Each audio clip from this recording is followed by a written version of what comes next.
time management. If you are going to be a CEO, you really have to have like limits on how much you're going to work. This is ultimately anytime that someone's like, yeah, I worked 80 hours a week, and it's like, oh, your prioritization sucks. That's exactly right. Like I remember when I just started in advertising, I worked at Universal McCann, and it was like, we talked with pride about how much we worked. At one point, I got really upset with my supervisor. Like we had a blowout conversation.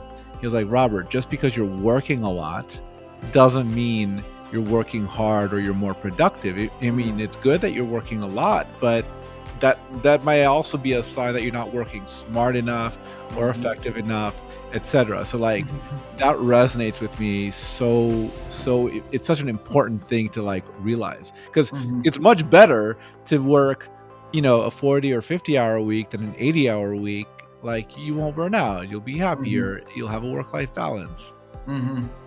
Absolutely. And to piggyback on that, Robert, one of my clients, one of my case study clients of this whole thing, he was working 12 to 14-hour days, 6 days a week. And when I asked him, like, why did you start the agency in the first place?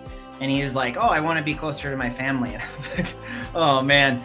And so one of the things that we ended up doing was I was like, okay, if you were just to work 40 hours, let's compartmentalize everything within your week.